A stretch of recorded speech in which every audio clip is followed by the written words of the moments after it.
कि हिमाचल में कांग्रेस की सरकार कुछ ही दिन की मेहमान है। अब हम जानना चाहेंगे कि प्रधानमंत्री जी का और गृह मंत्री का क्या बयान है। विधानसभा के अंदर कभी नए जो है वो रिकॉर्ड बनते हैं और ये भी एक नया रिकॉर्ड अपने आप में है कि मुख्यमंत्री जी और उनकी धर्मपत्नी दोनों विधानसभा के अंदर बैठेंगे। हालांकि वो एक पति पत्नी के रूप में नहीं मगर एक मुख्यमंत्री और एक देरा के विधायक के रूप में बैठेंगे। तो निश्चित देखिए ये बहुत खुशी की बात है कि कांग्रेस पार्टी को देरा में बहुत अच्छे तरीके से जीते हैं और वैसे ही नालागढ़ में भी बहुत अच्छे तरीके से जीते हैं।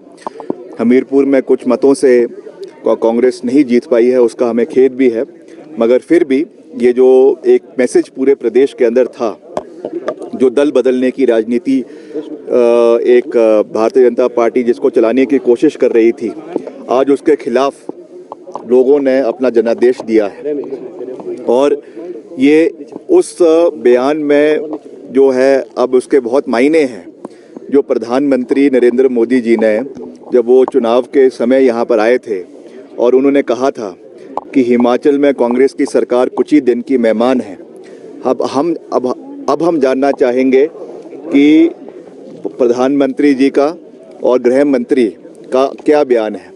जब जनता ने साफ जनादेश दे दिया है कि कांग्रेस पार्टी जहाँ से शुरू हुई थी, 40 विधायक हमें 2022 के विधानसभा चुनावों में मिले थे, आज वापस हम 40 पर ही पहुंच चुके हैं। तो आज केंद्र सरकार उस पर क्या कहना चाहती है? क्या अभी भी वो हमारी सरकार को गिराने के सफल प्रयास करेंगे या नहीं?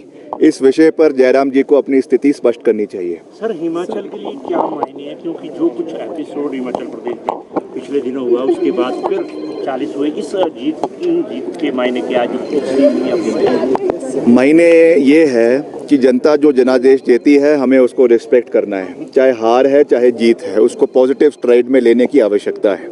और हमने लोकसभा में हार हुई कांग्रेस पार्टी की, हर जगह हमने उसको भी स्वीकारा और जीत हुई है उसको भी स्वीकारा है। तो जिस तरीके से ये बैकडोर से सरकार को गिराने की कोशिश कर रहे थे उसके खिलाफ ये क्लियर मैंडेट है। बाकी we stand committed to the overall development of Himachal Pradesh. रोज़गार के साधन पैदा करने के लिए मैंने अभी कहा कि हमने 30,000 सरकारी नौकरियां, आंकड़ों के साथ मैं कह रहा हूं, अभी कुछ दिन बाद हम उसका एक विभाग में कितनी नौकरियां दी गई उसका पूरा ब्यौरा देंगे, क्योंकि लगातार जयराम जी ये बोल रहे हैं कि हमने नौकरियां सरकारी क्षेत्र में नहीं दी है। 30,000 नौकरियां 1.5 साल के कार्यकाल में दी गई है।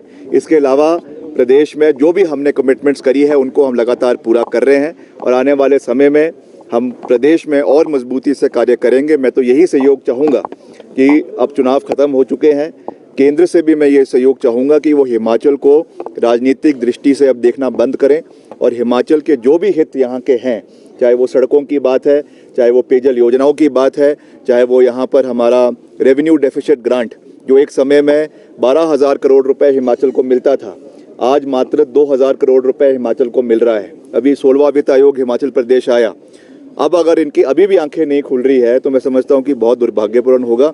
इन सब विषयों पर केंद्र को पूरी मजबूती से हिमाचल का सहयोग करना चाहिए। केंद्रीय मंत्री आदरणीय जगत प्रकाश नड्डा जी, उनका भी हम बहुत मान सम्मान करते हैं, हिमाचल से संबंध रखते हैं, भाजपा के राष्ट्रीय अध्यक्ष हैं, वो भी हिमाचल में अपने विकास कार्यों को आगे देने में अपना पूरा योगदान प्रदेश के लिए दे। ये मेरा जो है निवेदन केंद्र सरकार से रहेगा। सर, इतिहास में सभा के अंदर मुख्यमंत्री और उनकी पत्नी ने तो क्या नहीं, निश्चित तौर से देखिए विधानसभा के अंदर कभी नए जो है वो रिकॉर्ड बनते हैं और ये भी एक नया रिकॉर्ड अपने आप में है कि मुख्यमंत्री जी और उनकी धर्मपत्नी दोनों विधानसभा के अंदर बैठेंगे। हालांकि वो एक पति पत्नी के रूप में नहीं मगर एक मुख्यमंत्री और एक देरा के विधायक के रूप में बैठेंगे। तो निश्चित तौर से वो उनकी जो संवैधानिक जिम्मेवारियां उनको अपने क्षेत्र के लोगों ने दी है उसका वो वहाँ पे पालन करेंगी और वहाँ के जो विधानसभा के उनके विषय हैं उनको जो है वो लोगों के समक्ष जो है विधानसभा के अंदर रखेंगी, सरकार के समक्ष रखेंगी और उसे हम मिलकर जो है सब पूरा करेंगे, ये मैं कह सकता हूँ। सर, इंडिया गठबंधन जो है राहुल गांधी की, इसमें आप मानते कि मजबूती मिली है बाई इलेक्शन? नहीं, निश्चित तौर से देखिए जब से पिछले चुनावों के परिणाम आए हैं और इंडिया गठबंधन का गठन के बाद नेता प्रतिपक्ष राहुल गांधी जी लोकसभा के अंदर बने हैं, तब से एक नया माहौल पूरे देश के अंदर नज़र आ रहा है। उसमें उसके बाद ये पहले चुनाव हिमाचल में हुए और राज्यों में भी उपचुनाव हुए हैं, उसमें भी लगातार कांग्रेस पार्टी की या और जो गठबंधन के साथी है उनके पार्टियों का लगातार जो है वो मैंडेट बढ़ता जा रहा है।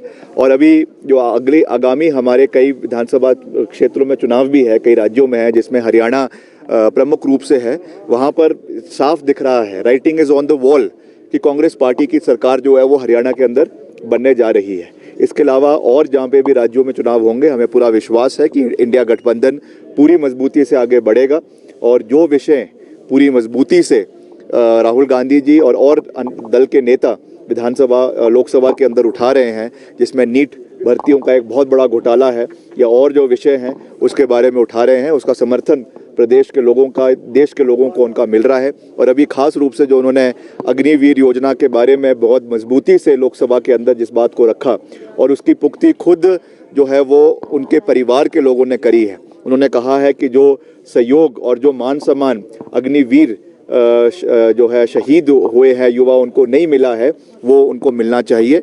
और इस बात को हिमाचल में भी, क्योंकि बहुत से हमारे वीर सैनिक हैं, उस दृष्टि से भी हमको देखने की आवश्यकता है।